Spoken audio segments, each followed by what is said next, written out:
Ovarian cyst बहुत ही commonly पाई जाने वाली ये समस्या है। जनरली फीमेल जो भी अपनी रिप्रोडक्टिव एज में होती है उस दौरान काफ़ी बार ये देखा गया है कि उनके अंदर जो ओवरीज होती है उनमें थोड़ा बहुत डिस्टर्बेंस होने के कारण सिस्ट फॉर्म हो जाती है।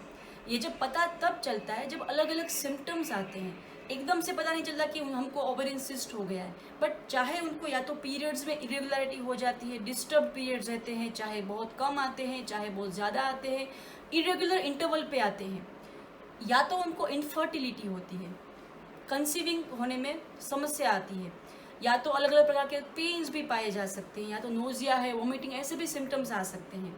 तो मेनली हमारे पास जो पेशेंट्स आते हैं ओवेरियन सिस्ट के इलाज के लिए, उसे हम जिस तरीके से होम्योपैथिक मेडिसिन देते हैं उनसे बहुत ही अच्छा रिजल्ट मिलता है। सो होम्योपैथी में सेफ और एकदम नेचुरल और हार्मलेस सॉल्यूशंस कर सकती है ऐसी बहुत सारी medicine we are having. Generally जो भी मेडिसिन प्रिस्क्राइब होती है वो उस फीमेल को, उस वुमेन की तासीर का पूरा अभ्यास करने के बाद, उनके एक एक लक्षण को जानने के बाद, उनके डिस्टर्बेंस जो इमोशनल या तो मेंटल प्लेन में जो डिस्टर्बेंस है उनको जानने के बाद उन्हें प्रिस्क्राइब की जाती है। सो एकदम से टेलर मेड अप्रोच होता है। सो जो भी ऐसी मेडिसिन है उसके बारे में अभी हम बात करते हैं। तो first of all Apis mellifica. Apis mellifica is best medicine for any kind of cyst in the body. Specially अगर ओवेरियन सिस्ट का पेशेंट हमारे पास आया है और एपिस मेलिफिका के सिम्टम्स हमें अगर हम देखते हैं कि उनके अंदर है तो एपिस मेलिफिका प्रिस्क्राइब करते हैं, उनसे बहुत ही अच्छा रिजल्ट मिलता है। एपिस मेलिफिका जब खास करके ओवेरियन सिस्ट बनती है उसके जो उनका जो फ्लूइड सिक्रेट होता है, जो भी अंदर सिक्रेशंस हुए हैं सिस्ट में, उसको आराम से एब्जॉर्ब करने की उनकी में कैपेसिटी बहुत ही अच्छी है। So first is apis mellifica, then second is ऑरम्यूर नेट्रोनेट्रम। ये बहुत ही अच्छी दवाई है, ओवेरियन सिस्ट के केसेस में प्रिस्क्राइब होती है और बहुत सारे केसेस में wonderful results we are receiving with ऑरम्यूर नेट्रोनेट्रम मेडिसिन। उसके अलावा एक और मेडिसिन है थूजा, जो बॉडी में जहाँ पर भी ओवर ग्रोथ हुआ है, जहाँ पर भी सिस्टिक फॉर्मेशन हुआ है ओवर ग्रोथ के साथ साथ, उस कंडीशंस में अगर ये मेडिसिन अगर हम देते हैं तो उसमें उनकी जो ओवर ग्रोथ होने की तासीर जो बन गई है उनको भी मॉडिफाई करने में, उनको भी एकदम से ट्रीट करने में ये मेडिसिन बहुत ही अच्छी तरीके से काम करती है, दैट इज थूजा। उसके अलावा एक मेडिसिन है natrum mur. This is wonderful medicine for ovarian cyst. खास करके जो चॉकलेट सिस्ट बन जाती है उसमें ये नेट्रम्यूर मेडिसिन बहुत ही अच्छी तरीके से काम करती है। और बहुत सारी ऐसी अलग कंडीशंस है जहाँ पे हम नेट्रम्यूर का एक सिम्टम टोटालिटी अगर हम पेशेंट्स में देखते हैं और नेट्रम्यूर देते हैं उसके बाद, तो जब वो मेडिसिन के सर्टेन डोजेस देने के बाद, सर्टेन मंथ्स का कोर्स करने के बाद बहुत ही अच्छा रिजल्ट पाया जा सकता है।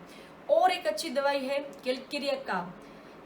ये जो दवाई है कैलकेरिया काब जनरली ऐसे पेशेंट्स को दी जाती है जिनके शुरुआत से ही जब पीरियड शुरू हुए होते हैं, जब मेनार्की एस्टाब्लिश हुई होती है, तब से ही उनके अंदर बहुत सारे डिस्टर्बेंस पाए जाते हैं उनके पीरियड्स के कंडीशन में। जैसे कि उनके पीरियड्स या तो पहले से ही इरेगुलर हुए हैं, उसके साथ साथ उनको अलावा वाइट डिस्चार्ज की भी उनके साथ साथ समस्या रहती है, और इस तरह का अगर केस होता है उसके अलावा भी बहुत सारे सिम्टम्स पाए जाते हैं। बट ये कैलकेरिया का भी one of the best medicine in the patient जिनको पहले से ही पीरियड्स के रिलेटेड अलग अलग कंडीशंस पाई जाती है उनके अंदर, उनकी लाइफ में, तब हम देते हैं कैलकेरिया का। तो ये सारी मेन मेडिसिन हुई। उसके अलावा भी बहुत सारी मेडिसिन है जैसे लेकेसिस, खास करके लेफ्ट साइडेड ओवेरी में अगर ओवेरियन सिस्ट पाई है और उनको अलग अलग पीरियड्स, एकदम से पीरियड्स उनके स्कैंटी है, मीन्स फ्लो जो है वो बहुत ही कम पाया जाता है, अगर ऐसा केस है तो lachesis one of the best medicine. और एक दवा है लेकेसिस के अलावा और एक दवा है लाइकोपोडियम। यस, जब राइट साइडेड ओवेरी में ओवेरियन सिस्ट पाई जाती है और उसके भी सिम्टम्स अगर हम लाइकोपोडियम के और भी सिम्टम्स पहले मिलते हैं और उसके साथ साथ राइट साइडेड ओवेरियन सिस्ट है तो lycopodium is one of the best medicine. और भी बहुत सारी अलग अलग मेडिसिन है, सब मेडिसिन हम इस वीडियो में नहीं बता सकते। जब भी ओवेरियन सिस्ट लेके कोई फीमेल, कोई विमेन हमारे पास आती है, उनका डायग्नोसिस हुआ है कि ओवेरियन सिस्ट हुआ है, तो उनको होम्योपैथिक मेडिसिन जो हम उनकी बाबतों को समझ के, उनकी तासीर को समझ के जो देते हैं तो बहुत ही अच्छा सा रिजल्ट मिलता है। उसके साथ साथ ये भी एक बहुत ही आवश्यक चीज़ें हैं कि उस फीमेल को जिनको डिस्टर्बेंस है, जिनके हार्मोन्स उसके कारण डिस्टर्ब हुए हैं, उनको हम अगर लाइफस्टाइल के गाइडेंस देते हैं, उनको हम करेक्ट डाइट कैसे लिया जाता है, क्या क्या ऐसी चीज़ें हैं जो उनके लिए, और डाइट में ऐसी क्या क्या चीज़ें हैं जो उनके लिए एकदम से हार्मलेस है, फूड्स में खास करके वो नहीं लेनी है, क्या अवॉइड करना है, क्या खास लेना है। ऐसे अलग अलग लाइफस्टाइल गाइडलाइंस में हम देते हैं, और एक कॉम्प्रिहेंसिव रूप में अगर अलग अलग ट्रीटमेंट थेरेपीज़ को अप्रोच करते हैं होम्योपैथी के साथ साथ, तो पेशेंट्स में wonderful results we can receive. So ये बात हुई ओवेरियन सिस्ट के बारे में। You can subscribe our channel, और अगर आपको कोई भी चीज़ पूछनी है, कोई भी बाबत समझनी है, कोई गाइडलाइन लेना है, कोई ट्रीटमेंट चाहिए, you can definitely contact us in the comment section also.